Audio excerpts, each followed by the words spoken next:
그동안 우리는 예수 이름의 뜻이 예수가 자기 백성을 죄에서 구원할 자, 짧게 말하면 구원자. 그러니까 이 땅에 살면 물질 문제, 물질의 구원 받아야죠. 건강의 구원도 받아야죠. 이 땅에 살면서 우리는 구원받을 일이 많이 있지만 예수님이 말씀하신 구원은 영혼의 구원이죠. 이 땅에서만의 구원으로 끝나는 것이 아니라 영혼의 구원까지 직결되는 것입니다. 예수님이 오늘 낮에 말씀드린 것처럼 예루살렘 성을 쳐다보고 눈물을 흘리신 것은 곧 무너질 예루살렘 성을 미리 바라다보고 자신이 이번 주에 죽는다는 걸 생각한 거죠. 이것이 헛되인 죽음이 되지 않게 하기 위해서 충분히 기도하셨습니다. 그리고 그의 사랑은 땀방울이 핏방울이 되도록 여러분이 아무리 수고했어도 어떤 분이 IMF 때 회사에서 잘리니까 30년을 몸담은 회사를 일을 팍팍 달면서 욕해요. 인간은 30년 이용해 먹고 버린다 이거예요. 그런 가운데 해태제과의 김 과장님은 장황한 편지를 쓴 거예요. 내가 이 회사에 30년을 다니면서 애들 대학 다 보내고 결혼시키고 학교 보내고 집도 사고 뒤돌아보니까 너무 감사하다고. 그동안 사장님 고마웠다고. 이렇게 뼈저린 감사를 몰랐는데 내가 회사에 이제 나올 수 없다고 생각하니까 회사가 너무 고맙다고. 사장님이 그 편지를 읽었을 때 얼마나 미안하고 얼마나 고맙고 얼마나 인상 깊었을까요? 그런데 생각보다 IMF가 빨리 끝났죠. 끝나자마자 급속도로 회복이 오는데 사장님이 이제 이 인원이 또 감축했던 인원이 더 필요해진 거예요. 필요해진 인원이 되었을 때 제일 먼저 복귀 명령을 할 때 누구를 고를까요? 김 과장. 그는 다시는 잘리지 않죠. 정년퇴직까지. 그래서 정말 중요한 거예요. 어떤 사람들은 어디서 들었는데 그래요. 직원들을 해가지고서 교육을 갔는데 그만 책임자 그러는 거야. 여러분 이렇게 어렵게들 모이셨는데 미안합니다. 제가 미처 프로그램 준비를 못했습니다. 개인적인 사정으로 인하여서 프로그램 준비도 못하고 여러분을 교육해야 되는 이것도 매뉴얼을 준비를 못했습니다. 그랬더니 여기저기서 수근수근하는 거야. 아, 뭐 하는 거야? 바쁜 사람 불러놓고 뭐 이런 데가 다 있어. 아니 사람을 어떻게 보는 거야? 여러분 우리가 있었어도 그랬을지 몰라요. 술렁술렁하면서 제일 센 사람은 몇 명 데리고 가는 사람. 어떤 사람은 야 장기나 두자, 바둑이나 두자, 테레비나 보자. 배 쭉 깔고 눕는 사람들. 야 우리 나가서 놀자. 나가서 노는 사람들. 그중에 어떤 사람은 이런 부류가 있었대요. 모여요 모여. 지금이라도 우리가 프로그램을 만들자. 지금이라도 우리가 할 일들 시간표를 짜자.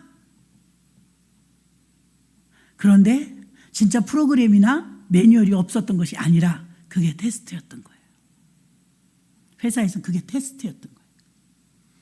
그래서 지금이라도 매뉴얼과 지금이라도 프로그램을 짜자 한 그 사람들이 발탁됐대요. 하나님이 여러분들을 이렇게 예쁘게 앉아 계신데 저녁 예배도 오셨는데 예쁠까요? 미울까요?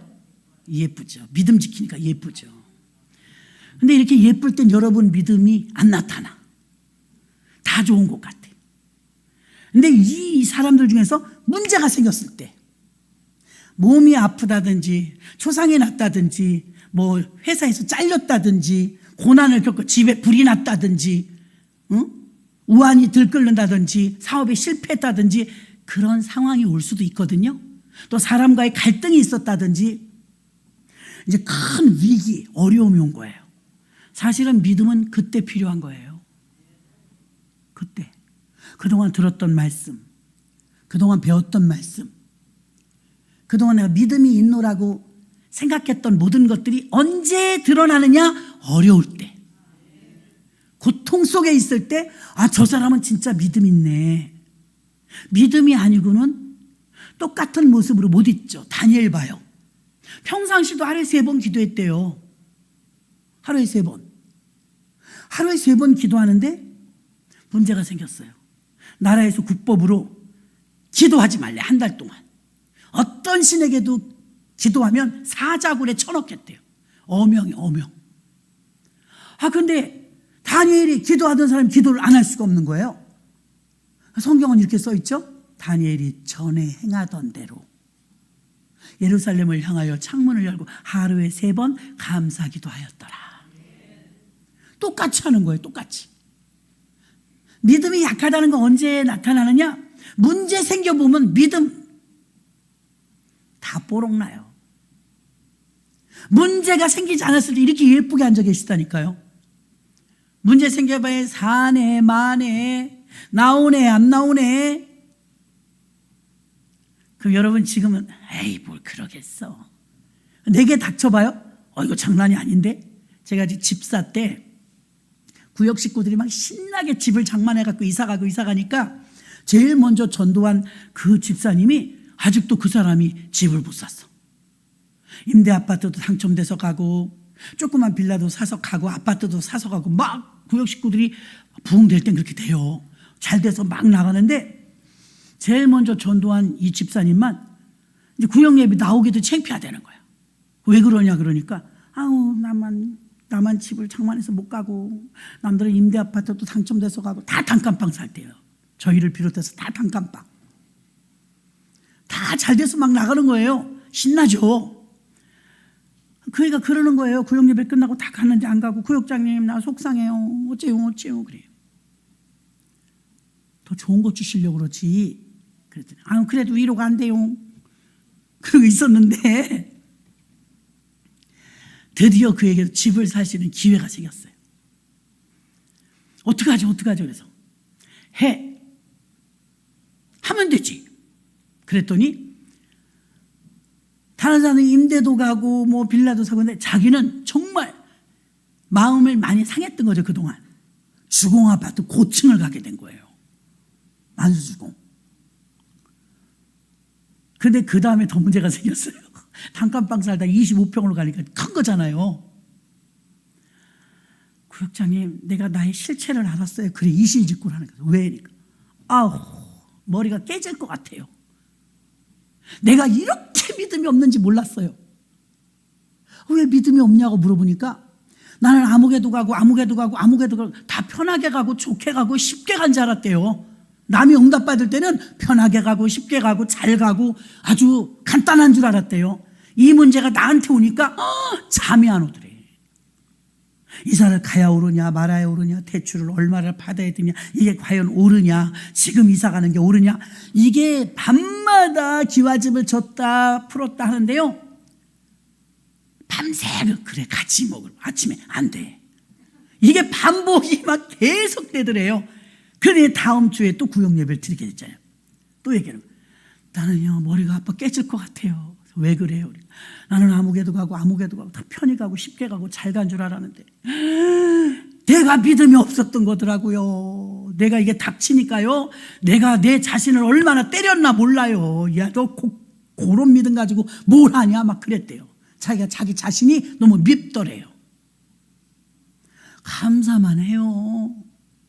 감사만 이미 주시기로 작정한 거예요. 욕심으로 큰 차를 산 게 아니면 내가 차 살 형편도 안 되고 차 살 능력도 안 되는 차를 주셨다? 감당할 만해서 주시는 거예요. 뽀대나게 잘 보이게 하려고 내가 욕심으로 큰 차를 사는 건 말고요. 차도 없었는데 자연스럽게 이렇게 흘러 차가 오게 돼. 그러면 그때는 하나님이 주시는 것을 그냥 받으면 돼요. 받으면. 기름값이 안 나갔었는데 내가 65세가 넘어갔고 차비도 안 들거든요. 근데 지금 왜 차를 사갖고 차비를 내야 돼요? 자꾸 따져. 근데 그냥 엎어졌다 자쳐졌다 하다가 어떻게 되냐면 그러다 결국은 샀거든요. 근데 능히 감당이 되는 거예요. 하나님의 은혜는 그래요. 주실 땐 그걸 끌을 만한 능력도 주시는 거예요. 주시는 거. 같이 채워주시는 거예요. 우리는 우리가 생각할 때 제가 정말 안타까운 권사님은 우리 교회 권사님은 아니지만 중보기도를 해달래갖고 그리고도 미안해요. 비싼 옷도 막 얻어 입었어요. 왜 그러냐면 난 기도해 준 것밖에 없거든요. 기가 막힌 상황에 놓인 권사님이 계신 거예요. 이건 비밀이라 말할 수는 없고요. 근데 생명에 관한 거예요. 너무 건수가 커요. 그래서 듣는데 막 벅차더라고요. 이걸 어떡하지? 그래서 제가 생각할 때는 생명이 없어진 문제이기 때문에 그 사람한테 소망이 없을 줄 알았어요. 세월이 조금 흘러갔고요. 그 사람은 이렇게 건들기만 하면 울어요. 생떼 같은 자식을 잃었기 때문에. 권사님 건그름 벌써 울어.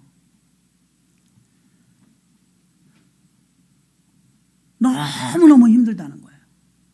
그 이별이. 근데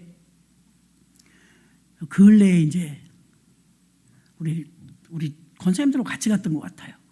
갔는데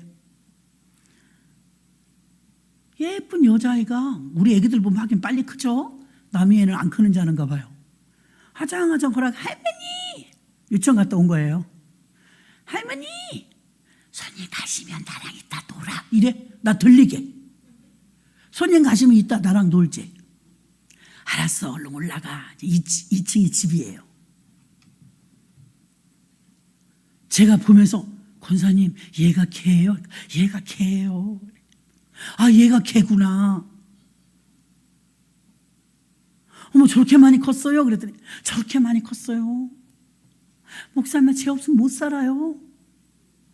어머 권사님 웃네. 소망이랑은 전혀 없었던 권사님의 삶에 아기가 튀어들어온 거예요. 이 아기가 주는 에너지가 얼마나 크냐면 지금은 승미 저 뒤에 앉아 있는데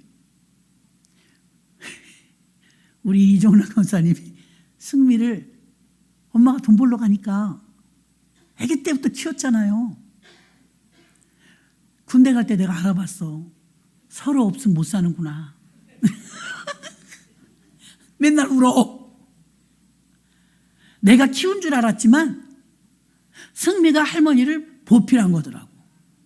서로 그래 서로. 그랬는데 그 애기가 막 오니까 할머니가 우리 애기 왔어.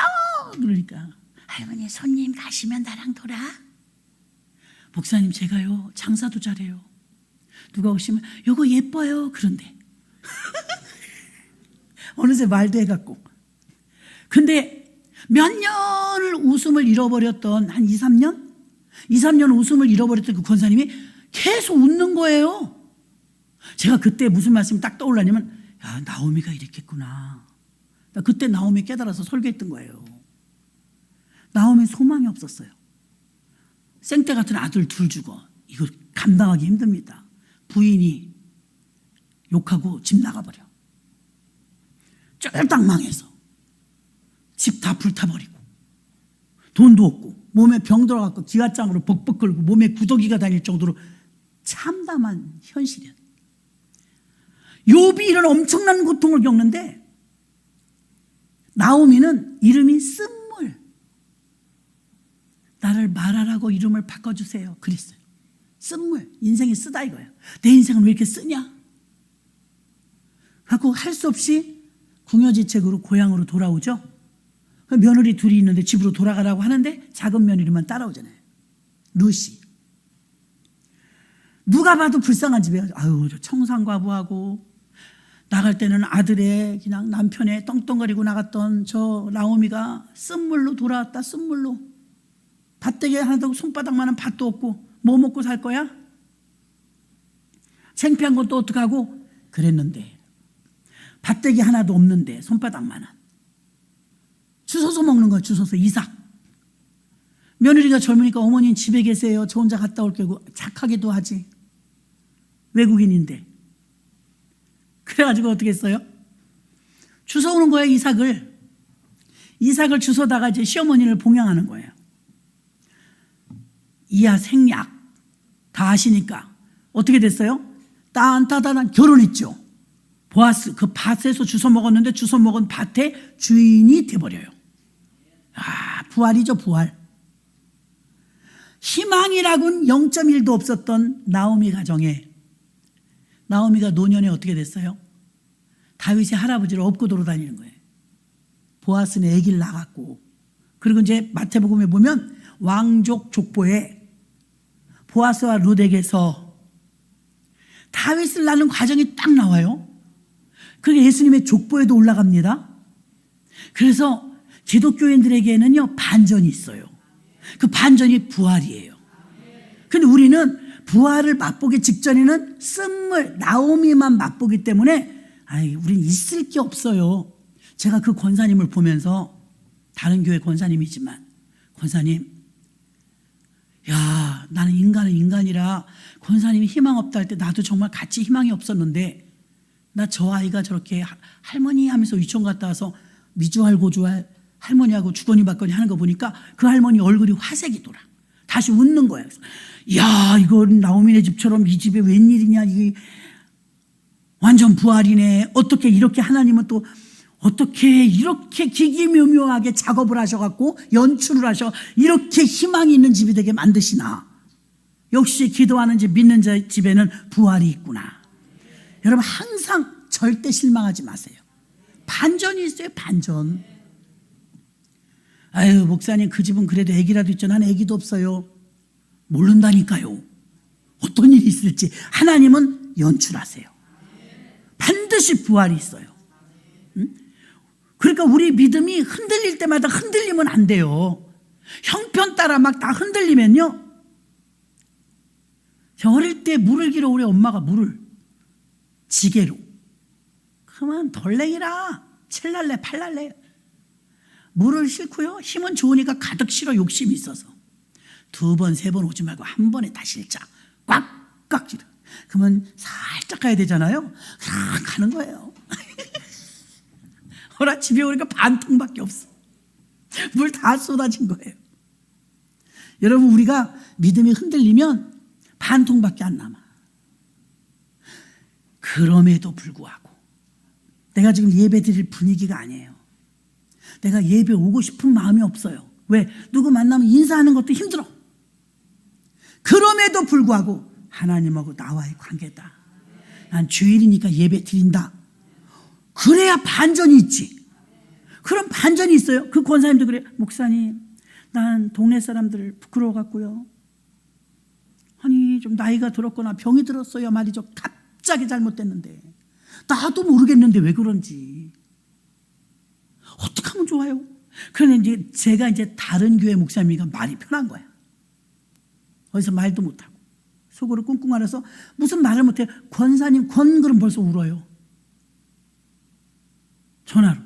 그래서 그때부터 제가 이제 매일 양식을 다른 교인한테 잘 개인으로 안 보내줘. 저도 바쁜데 개인으로 보내주는 사람 3명이 있어요.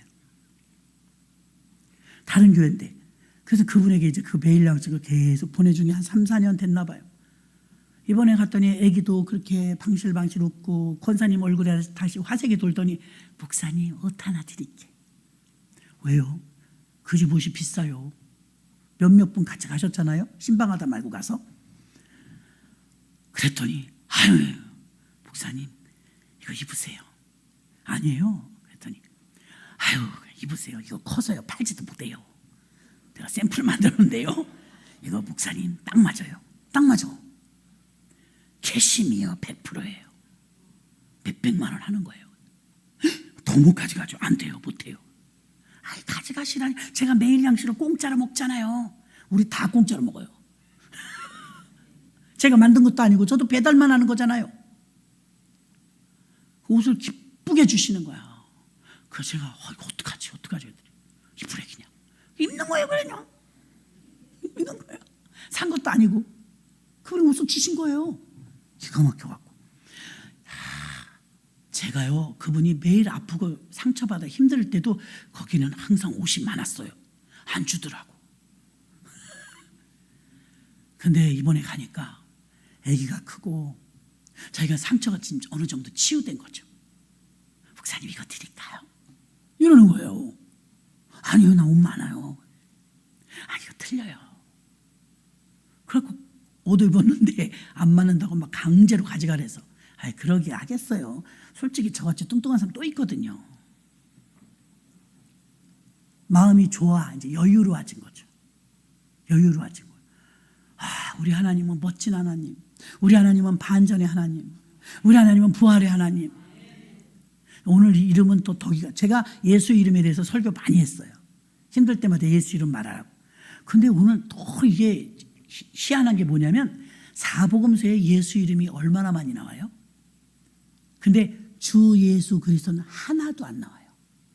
오늘 예수 이름은 주 예수 그리스도. 한번 따라서 해볼까요? 주 예수 그리스도. 예수요, 예수 이름하고 주 예수 그리스도 뭐가 다르냐, 이거 뭐가 다르냐? 별로 다를 것 같지 않잖아요. 달라요. 주, 주권자, 통치자, 나의 주인이란 뜻이에요. 주인. 예수, 그 이름 그대로예요. 구원자, 구원자. 근데 그리스도 뭐냐? 기름 부음 받은 자. 기름 부음 받은 자는 세 가지죠. 왕, 제사장, 선지자에게만 기름을 붓죠. 어떤 일을 수행하기 위해서 기름을 붓는 거지 그냥 기름을 붓는 거 아니잖아요. 우리 교회에서는 장로님들 4분, 목사님들 2분, 요 6명만 기름 부었어요. 그렇죠? 여러분이 나 목사 안수 받을 때 가봤는데 기름 안 붓던데요? 예, 참기름은 안 부어요. 예, 그런 기름을 안 붓는데 안수위원들을 통해서 그 영이 내려가는 거죠. 자, 기름 부음을 장로님들과 목사님들이 받았어요. 기름 부음 받은 자란 뜻이 그리스도라 그랬어요. 그러면 장로로 기름 부음 받고 목사로 기름 부음 받으면 어떤 일을 수행하라는 거예요. 그렇죠? 장로로서의 직임을 수행하라. 목사로서 직임을 수행하라. 명예 때문에 받으면 그 사람은 가망이 없어요. 나 목사 소리 듣고 싶어서, 나 장로 소리 듣고 싶어서. 서울에서는 말도 못한 경쟁률이에요. 장로님들, 권사님들. 어저께도 어떤 분이 그래요. 그렇게 권사가 자꾸 떨어지는 거야. 좀 붙여주지. 여러분 지금 선거철이지만 예민하지만 혹시 권사 이런 거 우리 할 때 우리도 여러분 투표하잖아요. 3분의 반이든 3분의 2든 그 법에 의해서 여러분들이 좋다고 동그라미를 쳐줘야 받잖아요. 그냥 잘 봐줘요. 교회에서 추천할 때는 추천할 만해서 추천하는 거예요. 떨어지면 무슨 망신이에요. 그러니까 힘들어하는 거예요. 몇 번 떨어졌대요. 50대이긴 해요. 그분이 50대 좀 젊어. 그냥 권사 좀 천천히 받으면 어때 이렇게 생각했거든요. 영적으로 악에 바쳤어. 해도 너무 안 돼. 너무 떨어진대. 몇 번 떨어졌나 봐요.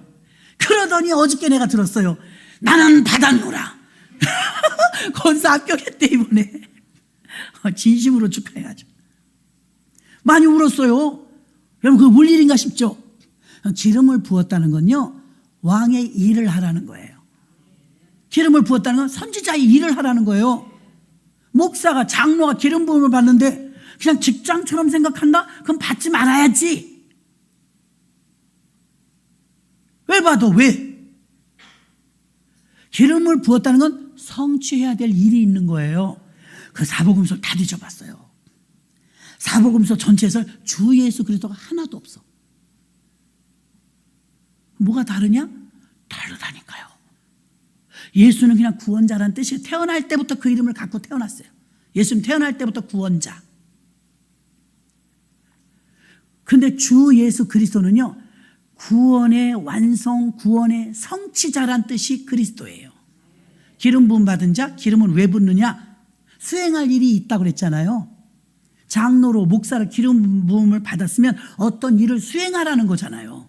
명예를 받으라는 게 아니잖아요. 집사, 권사도 마찬가지지만 기름을 부었을 때. 그런데 주 예수 그리스도란 사도행전과 바울이 쓴 서신조에 200번이 나와요. 200번. 놀라지도 않아요. 주 예수 그리스도란 말이 200번 나오고요. 사복음서는 한 번도 안 나와요. 한 번도 안 나온다는 것은요. 어떤 일을 수행을 성취했을 때 그리스도라는 말이 나오느냐? 부활 전에는 부활 전과 부활 후 같은 사람이 있었어요. 같은 사람 누가? 누가복음 쓴 누가와 사도행전 쓴 누가 똑같다고요. 같은 사람이 있었으면 여러분 문맥상 비슷하잖아요. 누구 글인지 금방 알아. 마가복음은 곧 이런 말이 많이 나와요. 성질이 급한 거예요, 마가가. 나온다고요, 그게. 근데 누가복음도 누가가 썼고 사도행전도 누가가 썼는데 전혀 달라요. 왜 그러느냐? 이 누가복음은 십자가의 죽음과 부활이 성취가 이루어지기 전. 오늘 이거 굉장히 중요한 거예요. 사도행전은 십자가의 죽음의 길과 부활까지 이후, 성취된 이후. 그래서 사도행전부터는요, 주 예수 그리스도라고 써요. 그래서 200번이 나오는 거예요, 200번. 성취했을 때 부르는 이름이 그리스도예요. 예수님 그래도 되는데 여러분들이 이걸 알아야 돼요. 주 예수 그리스도요. 이러면 여러분이 십자가의 죽음의 완성, 그 다음에 부활의 완성, 그걸 내가 시인하는 게 그리스도예요. 그리스도는 기름을 부은 거고, 기름을 부을 땐 어떤 수행할 일이 있기 때문에 기름 붓는 거죠. 괜히 목사님 내 나이가 많았어요, 나 창피해요, 나 권사 받아요, 못 줘요. 나이 많아서 권사 받아요? 권사의 직임을 수행해야지. 목사도 마찬가지예요. 세상으로 정말 돌아가고 싶고 돈 벌고 싶고 세상으로 가고 싶으면 전도사 때 가야 돼요. 그 신학을 졸업하고도 얼마든지 장로로 살 수 있고요, 권사로 살 수 있어요. 목사는 받으면 안 돼요. 그러면 돈 좋아하고 명예 좋아하고 세상 좋아하고 아직 완전히 자기 죽일 자신이 없으면 받으면 안 돼요. 그냥 목사님이 받으라고 그랬어요. 나 그런 사람 제일 싫어. 나 신학교도요, 그냥 목사님 가라고 그랬어요. 자기가 그렇게 확신이 없어요? 본인이 확신이 있어야지.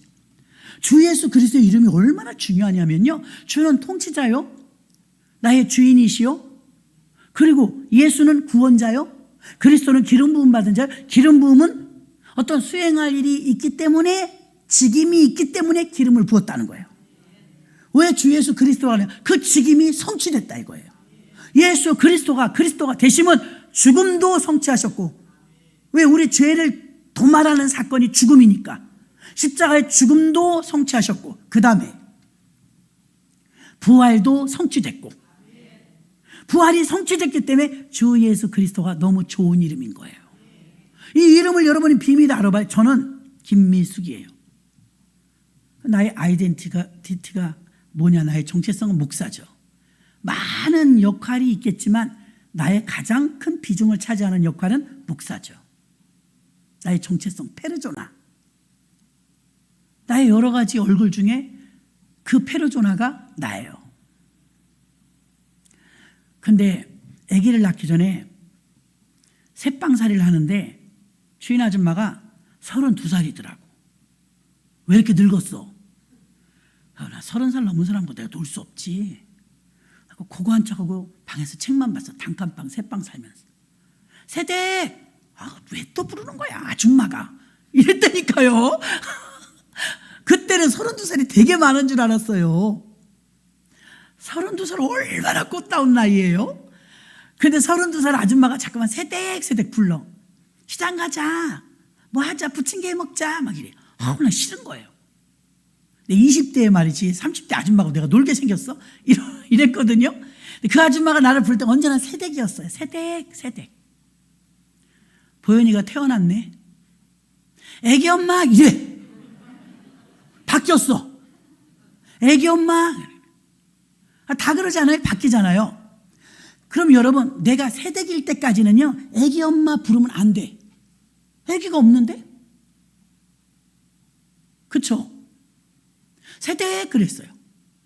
시장에 나가면 아가씨 그랬고, 그때까지는 아가씨예요. 아직은 불러줄 때. 사실은 세댁 부르다가 애기 엄마 그래. 애기 이름이 생기니까 이제 누구 엄마 그래요. 애기가 없을 때 누구 엄마라고 부를 수 없죠. 예수 그리스도가 성취하기 전에는 그리스도라고 부르지 못했어요. 어떤 직임이 완성되지 않았기 때문에. 그런데 예수님이 부활하시고 나서는 이제 주 예수 그리스도가 된 거예요. 그럼 여러분은 어떤 이름을 사용하시렵니까? 세대 김미숙도 맞아요. 애기 엄마 김미숙도 맞아요. 그런데 애기 엄마라는 이름은요, 애기 낳기 전에는 못 부르는 이름이에요. 그래서 사복음서에는요, 그리스도가 없어요. 한 번도. 오, 대단하지 않아요? 근데 이제 사도행전부터는요, 부활하신 이유잖아요. 여기서부터는 그냥 예수란 이름이 없어. 다 주 예수 그리스도예요. 야, 비밀이죠, 비밀. 엄청난 비밀. 주 예수 그리스도. 5월달이 되면 4월, 5월, 봄, 가을 되면 결혼하는 청춘 남녀들이 많이 나옵니다. 근데 우리는, 저도 모태신앙이었는데도요, 둘이 좋아서 결혼하는 건지 알았어요. 첫눈에 반할 정도로 상대가 생기면 부모 말도 눈에 안 들어와요. 좋아 죽겠는데. 그래서 우리끼리 불꽃이 팍팍 튀면서 막 전기가 고압선처럼 찌리릿 찌리릿 쳐다만 봐도, 어떤 신혼부부가 그래요. 너는 왜 남편 옷을 그렇게 걸치고 다니니까? 냄새가 좋아요. 주여.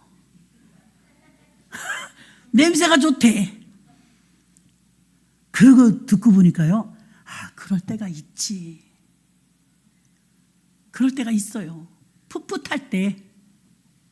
아기가 생기고 나니까 이제 지지고 볶고 콧물 묻히고 이제 아기가 외출복이야. 차려 입을 수가 없어요, 이제. 아기를 어느 정도 키워놓으면 그때 또 다시 멋부리죠. 초등학교 이제 상급생쯤 되면 이제 그때 다시 엄마들이. 근데 결혼할 때요, 우리는 그래도 첫눈에 반해야지. 내 이상형이 돼야지. 내 기준에 적합해야지. 이따위 소리 많이 합니다.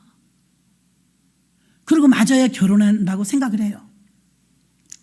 근데 이제 신앙유산 쪽에 성경 말씀에 깊이 들어가니까 우린 전기가 통해 갖고 결혼하면 안 돼요. 예수를 믿든 안 믿든 부모님들은 거기서 져요. 왜 지느냐? 예수를 안 믿어도 그냥 허락해. 왜? 못 이겨. 뭐 전기가 통했다는데 어떻게 해요? 그럼 이제 엄마들이 마지노선에서 물러날 때 어떻게 하면, 아유, 저희만 잘 살면 되지. 저희만 잘 살지 않아요. 유효기간이 있겠죠. 근데 정말 깊이 들어가면 들어갈수록 아브라함의 하나님, 이삭의 하나님, 야곱의 하나님, 신앙은 유산이에요. 유산. 그래서 청춘 남녀들이 결혼의 조건을 여자면 돼, 예쁘면 돼, 공부 좀 많이 했으면 돼가 아니라, 아담의 경우를 보니까 아담하고 하나님하고 둘이 살았어요. 뭔가 좀 안 이쁘죠? 하나님하고 아담하고 둘이 살았어요. 하나님이 딱 보니까 짠해. 아유, 젊은 놈이 내 꽁무니만 따라다니고 독초하는 게 보기 좋지 않네. 아, 짝을 하나 만들어줄까? 그래갖고 갈비를 하나 빼갖고 만들어줬대요. 어떤 웃긴 얘기에서 그런 게 나와요. 하나님, 내가 언제 만들어 달랬어요? 하나님이 만들어준 여자가 하루 종일 말을 해요. 난 피곤해서 못 살겠어요. 하루 종일 말을 해요. 그러더래요. 그럼 데려가? 데려가세요. 시끄러워서 못 살겠어요. 데려갔대. 얼마 있다 아담이 또 왔대. 하나님, 도로 주세요. 시끄러워도 옆에 있는 게 낫겠어요. 하나님이 보시기에 알아서 챙겨준 거거든요. 여자를 만들어 달라고 한 적이 없어요. 사실은 하나님이 옆에만 바짝 있잖아요. 성경적으로만 말할게요. 여자를 데려다 놔요. 원리가. 이삭도 그랬고 다 그래요. 그러니까 냄비 끓듯이 하면 안 돼요. 성경적으로 말씀드리는 거예요. 그래서 이제 주례를 할 때 바뀌었죠, 제가. 불꽃 튀어서 결혼하는 게 아니다. 옛날 뭐 왕족처럼 자식을 보기 위해서 결혼하는 것도 아니지만 실제로는 하나님의 영광스러운 가문을 만들기 위해서 결혼하는 거예요. 가문. 근데 어떤 사람은 그래요. 난 독신주의자입니다. 난 결혼 안 해요. 난 비혼주의자입니다. 어떤 사람은 우리는 둘이요 결혼해갖고 애기 안 낳기로 했어요. 그 뭐라고 그래요? 덩크족이라고 그래요? 애기를 안 낳기로 했대. 그 아버지가 나한테, 목사님 큰일 났어요. 큰일 났어요. 왜요? 얘네들이 애기를 가져야 되는데 못 갖는 건지 안 갖는 건지 목사님이 얘기 좀 해봐요. 내가 얘기해봤어. 총각 결혼하는데 아기를 왜 안 가져? 우리는요 계약을 했어요. 왜? 둘 다 아기 안 갖기로요. 무슨 소리야? 성경에는 아기를 가지라고 했는데. 목사님 아세요? 여자가 연상이에요. 아기를 낳기엔 나이가 많아요. 아, 그럼 할 수 없지. 안 생기는 거야 어쩌겠어요?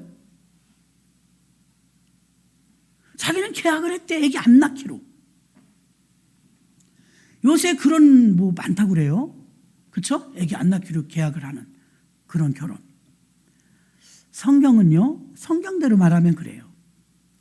노총각이었던 이삭을 아버지가 기도하고 늙은 종을 보내서 리브가를 데려다 놔요. 아담이 언제 달라고 그랬어요? 하나님이 그냥 하나님이 스스로 측은해 보인다. 독처하는 것이 좋지 않아 보여. 그래서 하나님이 살짝 잠든 사이에 갈비뼈를 뽑아갖고 짝꿍을 만들어줬어요. 하나님 옆에서 하나님 뜻대로, 아버지 옆에서 아브라함 옆에서 아버지 뜻대로 순종했던 이삭도, 아담도 차고 나니까 여자가 생겼고요. 들에서 묵상하면서 기도하다 보니까 여자가 왔어요. 그래 하나님이 그렇게 해주니까 리브가도 그랬고, 하나님이 그 이삭 가정을 180살까지 사는데 쌍둥이 아들 둘 낳고 오래오래 행복하게 잘 살았어요. 오래오래. 근데 불꽃 튀듯이 결혼하는 제일 화려한 결혼은 연예인들 아닐까요? 드레스 하나 1억, 결혼식장 몇 억, 식대가 뭐 20만 원, 30만 원. 그건 다 부수적인 거예요. 중요한 건 그들이 행복하게 잘 사는 거죠. 조촐하게 결혼식을 했더라도 행복하게 잘 사는 거죠. 기독교인에게 있어서 청춘 남녀들의 결혼이란 불꽃 튀어서 내 눈에 맞아서 내 이상형이라 첫눈에 반해서 아니에요.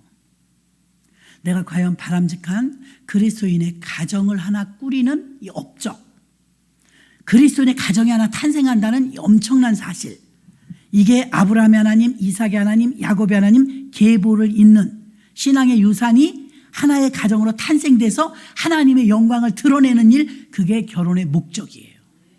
결혼의 목적이 불꽃 튀는 게 아니고요, 내 마음에 드는 이상형이 아니고요, 결혼의 목적이 찌릿찌릿해서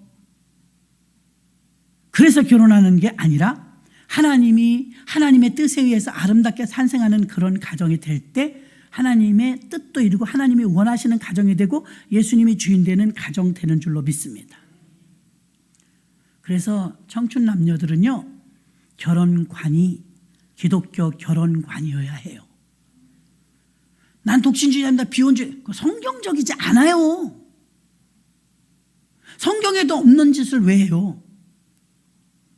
요즘은 외국인과 결혼들도 좀 많이 하시잖아요. 우리 교단의 후배 목사님이 어떻게 하다가 45인가 6이 돼버렸어. 총각이.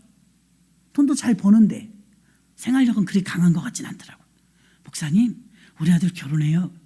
어떻게 우즈벡 아가씨가 왔대요. 딱 봤는데 왜 그 앞에서 우리가 작아져? 왜 이렇게 눈은 커? 왜 이렇게 또 키는 커? 아기를 낳는데 인형. 와, 이쁘대요. 진짜 러시아 여자가 세계에서 제일 이쁘다면서요. 러시아 옆에 우즈벡이니까. 그 근로자로 돈 벌러 왔는데 이렇게 소개가 됐나 봐요. 어머, 얼마나 예쁜데요. 요즘에 그 목사님은 목사님인데 목사님 카톡을 들으면 다 애만 나와. 둘 낳았어요. 둘 그새. 잘 살아요. 그래서 목사님이 사시던 집을 주고 그냥 당신은 교회로 나왔대요. 집을 줘도 안 아까운 거예요. 이뻐가지고. 근데 그 여인을 데려다 옆에 그냥 놔주는 거야. 그렇게 결혼하게 된 거예요. 아우, 목사님, 아기가 왜 이렇게 이뻐요? 초등학교, 큰애가 이제 초등학교에서 들어가는데 우리 애가 제일 이뻐요. 완전히 예뻐요. 우리가 애기들 사주는 인형하고 똑같아요. 야, 피부도 하얗고 눈은 어떻게 이렇게 동그랗고 크냐. 쳐다보면 빛나. 호수 같은 눈. 그래 이쁘더라고요. 그래서 하나님께서 베냐민 지파가 여자가 모자랄 때 외부에서 이제 베냐민 지파의 남자들이 결혼을 못하니까 외부에서 데려다가 12지파를 야 이러다 12지파가 없어지겠다. 베냐민은 워낙 약한 지파인데 그나마 살생을 해갖고 자기들이 전쟁 나서 거의 다 죽게 되니까 여자가 없네. 베냐민 지파 남자들이 결혼을 못하는 거예요. 자기 민족끼리 해야 되는데 사람이 있어야지. 그러니까 다른 지파들이 더 큰일 난 거야. 야 우리는 괜찮은데 제 베냐민 막내는 큰일 났다. 저러다 이제 멸족하겠다. 멸족. 자기들이 가서 막 데려와요. 살짝 이제 작은 전쟁을 일으켜갖고 포로로 막 여자 예쁜 여자 다 올라와. 그리고 결혼시킨 거 아니에요. 그래서 베냐민 지파가 존속되게 된 거예요. 성경에도 있는 거예요. 족속이 멸족하게 생겼으니까 베냐민 지파 살려야 12지파가 완성 숫자가 되잖아요. 우리 지파 아니라고 그냥 내버려 두는 게 아니었어요. 살려내지 않습니까? 위기에서 살려냈어요. 우리는 제가 오늘 크게 중점적으로 세 가지를 말씀해요. 하나 주 예수 그리스도. 이 이름의 위력을 알아야 돼요.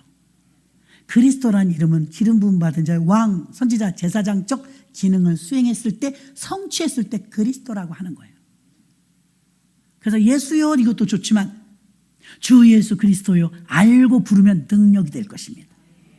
두 번째는 아무리 나오미처럼 마라의 쓴물처럼 열악한 환경 속에서 웃을 일이 한 번도 없을 것 같고 불행의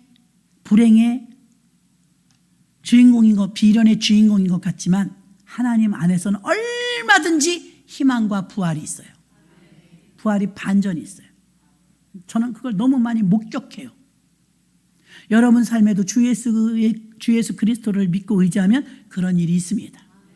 세 번째는 결혼관. 제가 낮에는 교회관 말씀드려요. 교회관.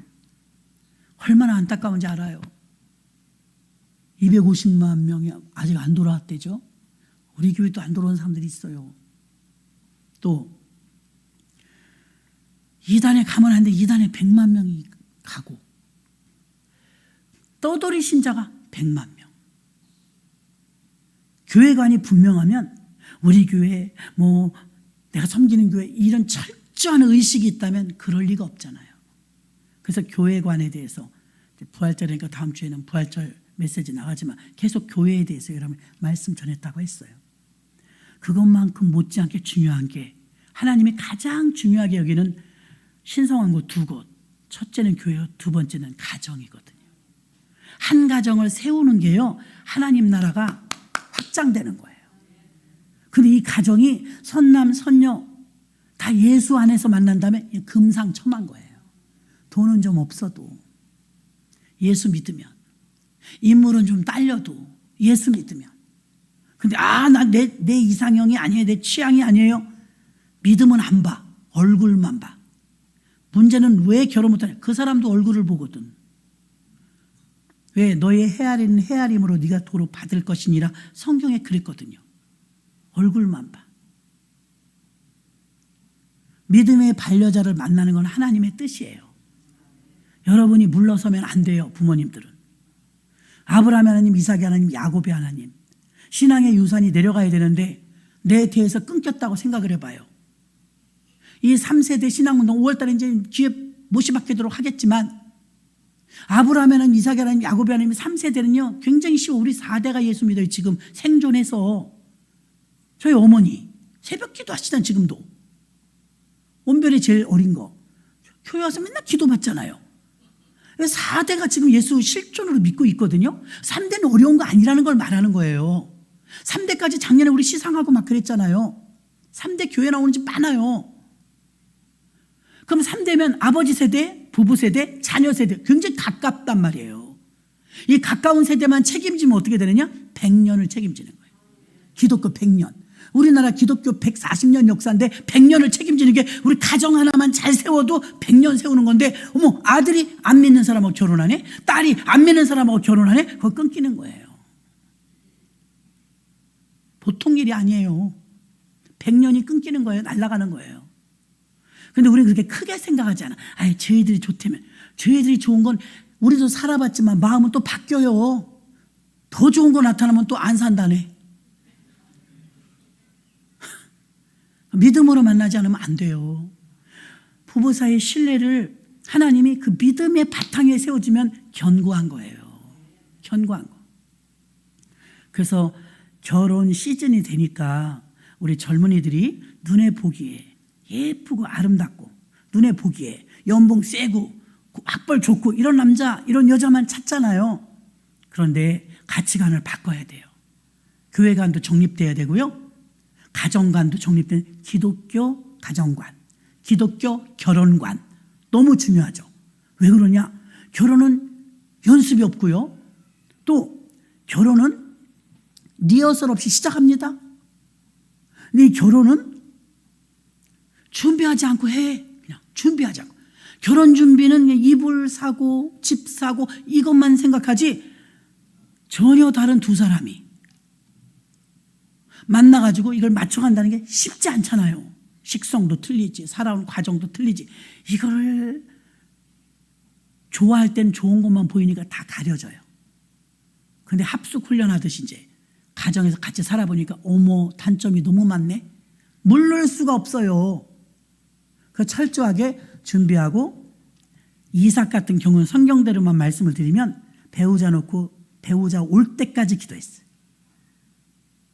배우자가 올 때까지 기도는 안 하고 내가 찾으러 다녀. 대표적으로 실패한 사람, 눈에 좋은 여자 택해서 실패한 사람 삼손 2번 결혼 실패하잖아요. 다 이쁜 여자였어요. 그래서 못생긴 여자가 좋다는 건 아닙니다. 이쁜 게 기준이 돼서는 안 된다는 걸 말하는 거예요. 그래서 결혼관이 청년들의 결혼관이 뚜렷해야 돼요.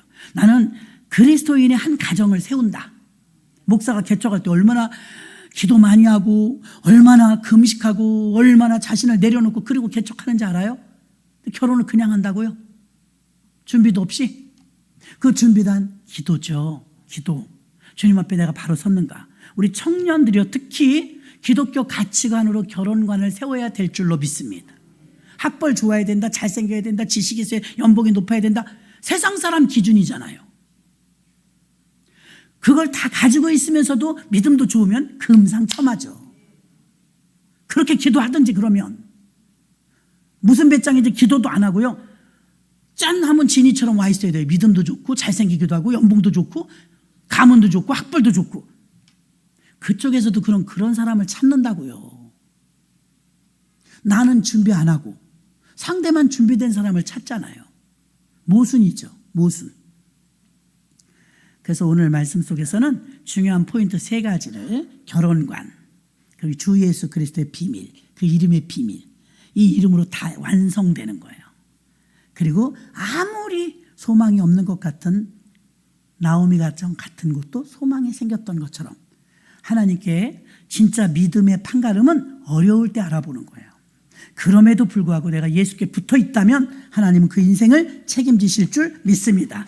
말씀을 생각하시면서 하나님 내게도 주 예수 그리스도의 이름으로 성취되게 해달라고 기도하시고 부활신앙 갖게 해달라고 아무리 쓴물 같아도 단물이 되게 해달라고 기도하시고 그리고 나서 우리 청년들이 기독교 성경에서 나타나는 그런 결혼관을 갖게 해달라고 우리 젊은 청년들 정말 믿음 안에서 결혼하게 해달라고 주여 일창하시고 통성으로 기도합니다. 주여!